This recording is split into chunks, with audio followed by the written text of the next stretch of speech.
So, good afternoon, all, and welcome to another CEO series. And I'm excited about this one, I have to say. And obviously, I could say that about all of them, but this one I think is a very interesting story. And I think a lot of people would be very interested in getting behind the scenes of it. And I've got Tim Grice here, the CEO of Connective3. And I think it's without doubt one of the most interesting kind of launch and growth stories of the last few years. I won't ruin it too much. I'll let Tim kind of explain because, better coming from the horse's mouth about, how they've got to where they've got to and where they're up to. But yeah, I think there's a lot to learn from this. So, Tim, do you want to kind of say hi and give us a little bit of the background? Yeah, of course, I'll do a quick intro. Obviously, thanks for that intro as well. Flattered. Intro to Connective3 and myself. I mean, from my point of view, I've been in the industry many, many years as a consultant. Most notably, probably I joined Branded3 back in 2009 to 2010 with Vin and Patrick. Patrick Altoft, who was pretty well known in the SEO industry back then, Was. joined them as they were a small development team and a very even smaller SEO team, two or three of us at the time, if I remember rightly. So yeah, but we went on an amazing journey at Branded3 where we grew the search marketing side of the business from that to 60 plus people, acquisition in 2013 to St. Ives Group, and then eventually Vin and Patrick did their own out. I moved into the CEO role there and worked within St. Ives and eventually Edit with Kin and Carter before I decided to, I guess, get the team back together with Vin and Patrick and launch Connective3 in 2019, just right before COVID, actually. So Yeah, interesting classic stuff. timers. Yeah, yeah. And then since then, I guess the reason why we did it was really wanting to kind of do what we'd done before, but bigger and better. I don't think Vin and Patrick would mind me saying that. So we didn't.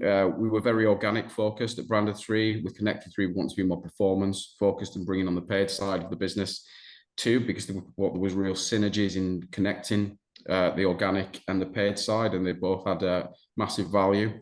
So we launched that from day one. We had a team in place of people that I've worked with from over the years, so a good core management team from day one that covered all those areas, and we had expertise, profile, tons of referrals in those areas.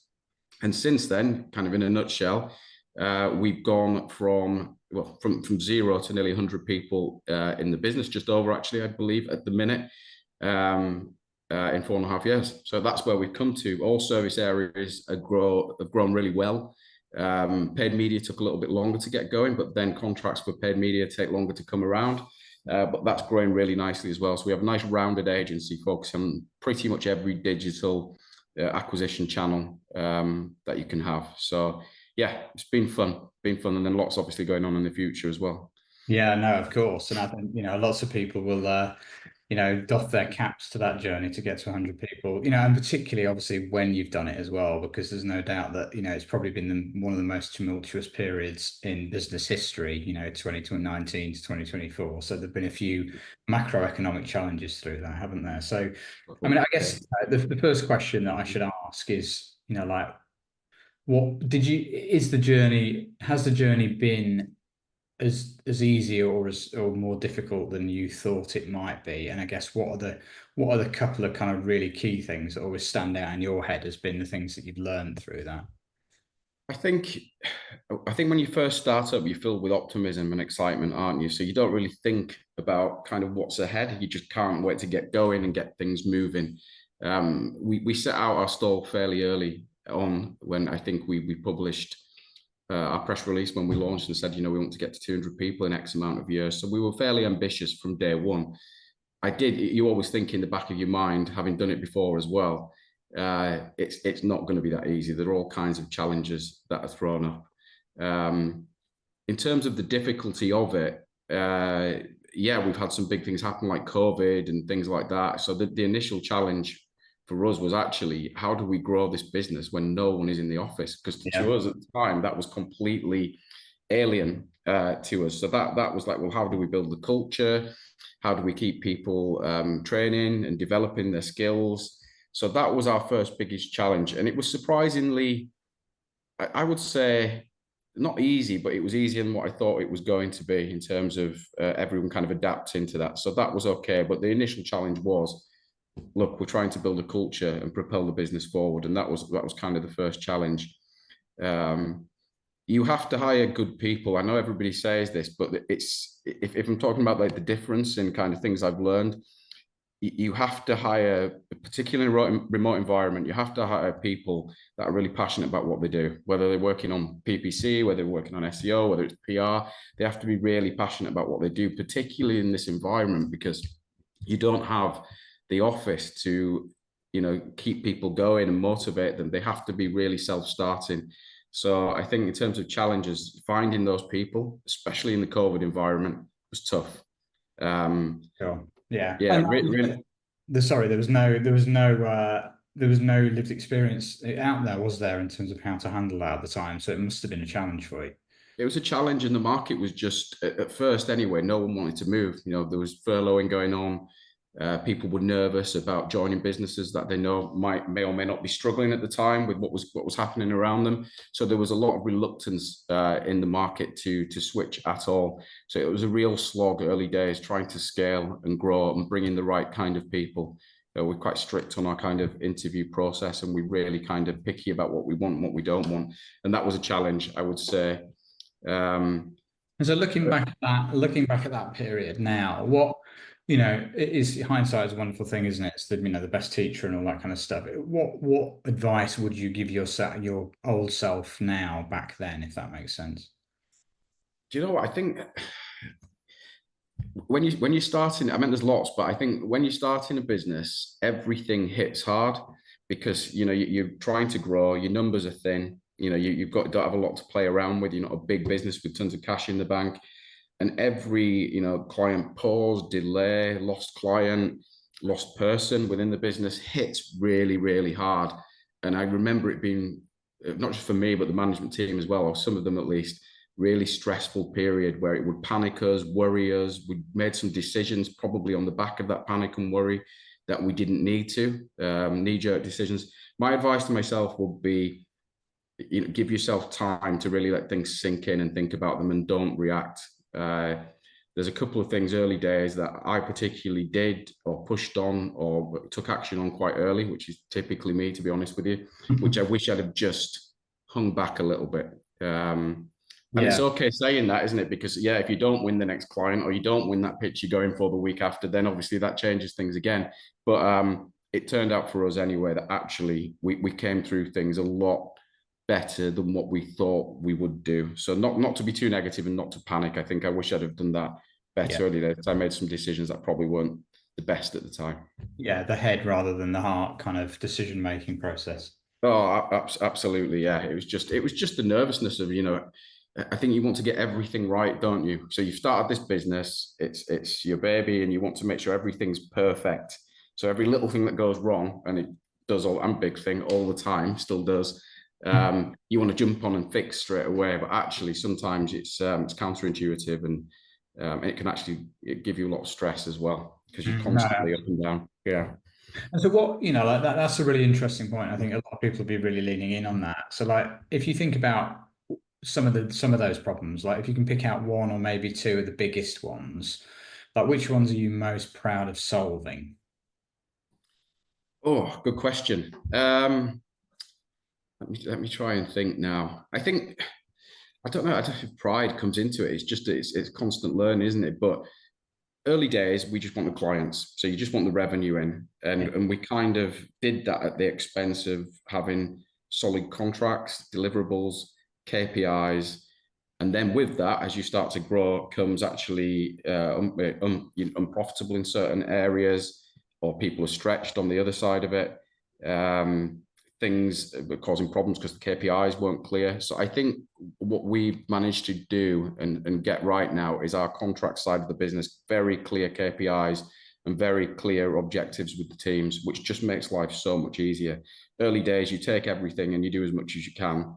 And that only scales for so long. Eventually, you have to start looking at the kind of operational side of the business. And we've done that fairly successfully. Obviously, still got plenty to improve on, but we nipped that in the bud and we changed that up. We brought in at the time 2 client directors into the business. We didn't have any form of client management, and they helped us shape that. and really have some sort of organization around clients and what we were actually delivering, which made our clients happier and decreased the stress and the kind of chaotic nature of the teams at the time. So yeah, but it did take a bit of working through because we were so used to, as a team, just jumping on things, delivering, and not really worrying about what to deliver. Yeah, and So did with that come a little bit of, kind of we'll win at any price. So the scoping kind of pricing part came and bit you a bit harder later on. absolutely, yeah, absolutely. And to be fair, we still have legacy stuff which still um, stings a little bit. It's a lot better than what it was. But yeah, early days, you want the money in the bank, you want the clients on board, you want to make sure your business is secure. Very short-term thinking. And to be fair, I think that's kind of what you have to do to a degree when you're first starting up. You need to get the business moving, get things. You have to learn as you go along, get things kind of progressing. But actually, it quickly becomes a squeeze on the business and on people in the business. So it is necessary. I don't know if I would advise myself to do it from day one, because I think that whether you like the term or not, hustle in the early days of it, I think helped propel us into a position where we could actually take a bit of time to do it. So yeah, but And have you seen, because you're right, it does take that, doesn't it, to get things off the ground. Have you seen your culture change now as a result? Because people talk a lot about, how processes have to change as you scale.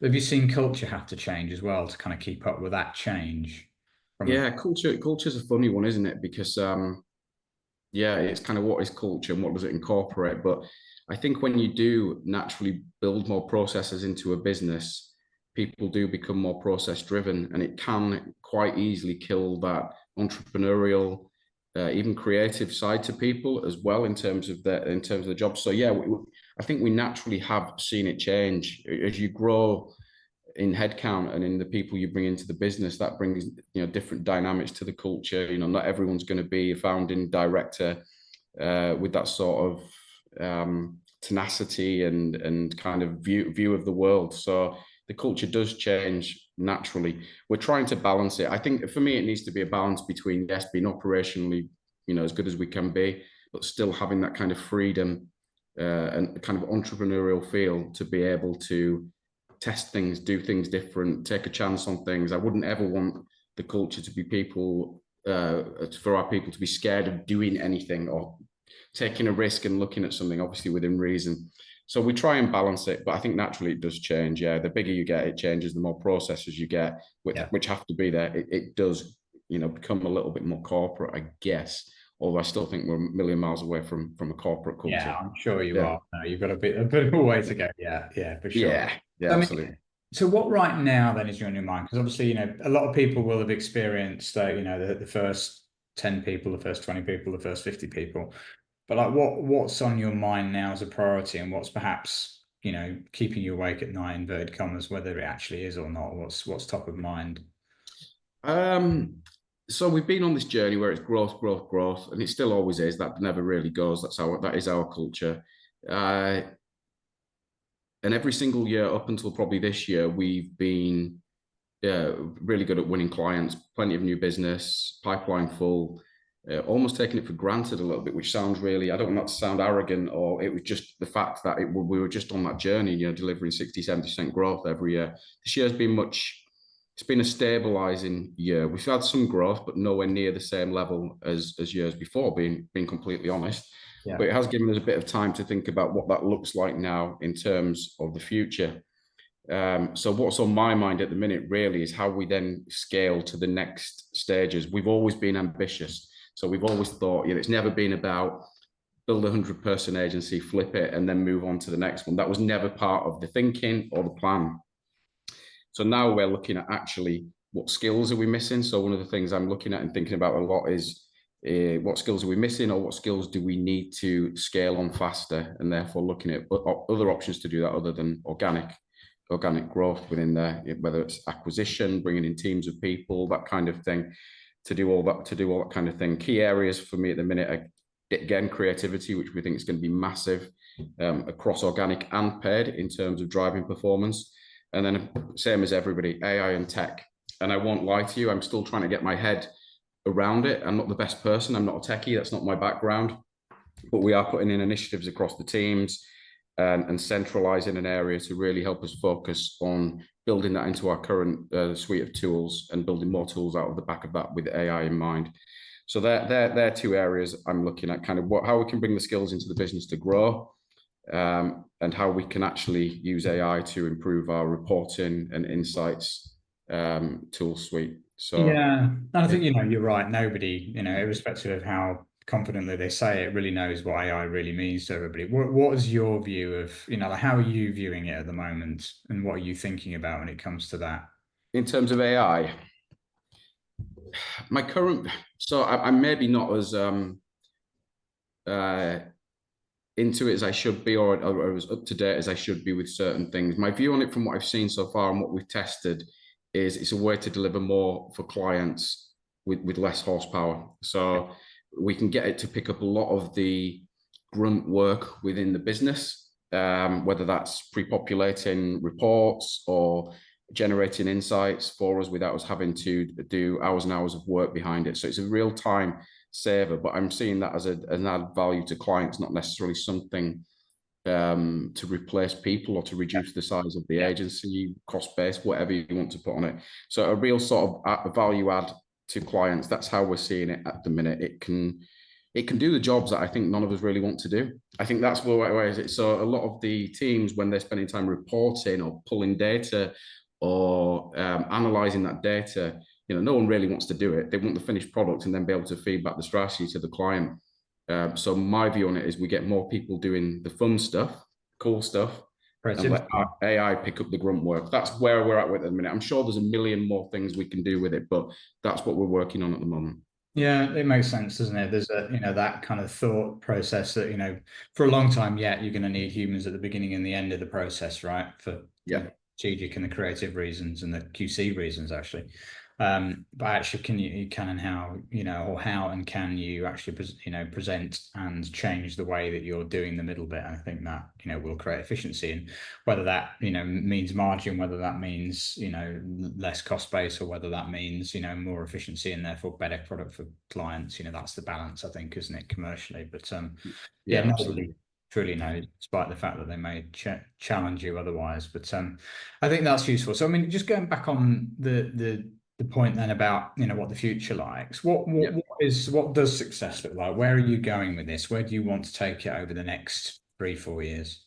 So we have a vision of we call it our 1,000+ A team journey. So we want to build that, and 1,000 is just a number out there. So it isn't that we know we're going to hit that number, but we want to build 1,000, a team of 1,000 experts and grow to that kind of level, both nationally, so within the UK, and internationally. We already do quite a bit of international work in US and Europe. So we'd want to eventually expand and grow that out through a buy and build strategy. But yeah, it's, rather than calling it our buy and build strategy, I tend to refer to it as our 1,000+ A team journey. It's kind of how we talk about it internally. That's where we want to get to. So looking at agencies, as I said, that can fill those skill gaps potentially, or partners that can fill those skill gaps, then eventually expansion of services, probably by geography, is probably like the second level to that. And then eventually, obviously, looking at then how we can go even bigger and add even more clients to that list and industries and areas. So that's the journey that we are wanting to go on as a business. Not under any illusions about how difficult or challenging that might be, but it's inspiring and it drives us forward as a management team. And I've never done it before, so it's really, really exciting for me as well. I think it's really important to keep yourself excited about what you're doing, because yeah, when you've run a business for a while at this kind of level, it's kind of like, well, what's next for me? I don't think anyone really thinks about that, do they? They just think, the MD, the CEO, whatever, is just, that's what they'll always be. But actually, even kind of we're thinking, I want a new challenge. I want to be doing something different. And that's really inspiring for me personally to be able to look at that and how we do it. Yeah, I completely get that, and I think the buy and build strategy. Obviously, people are making that work really well. There's definitely a time of consolidation, isn't it? And I guess people watching this, if you think that Connective3 could be a good conversation, obviously we're very happy to connect you. So if you want to reach out directly, and we'll intro you to Tim and the team, because it sounds like you have a very exciting journey ahead. Hopefully, yeah. Well, either way, I'm sure things will go wrong. We're guaranteed to go wrong. In fact, you wouldn't have it any other way. But it'll be fun either way. It will. No, brilliant. Yeah. Well, look, Tim, thank you, because I know, time is precious for you, but we really appreciate you coming on. Obviously, if people want to reach you, how's the best way to reach you? Just via email, normally LinkedIn. If you want to connect, send me a connection. I will warn you that LinkedIn, I'm quite slow at going through connections. There's lots every day, as you can probably, as everyone does. But email tim@connective3.com. If you just want to fire me an email, that's probably the best way. LinkedIn, maybe just try and grab my attention with the messages, because I have a tendency to catch up on that once a month. I'm not going to lie.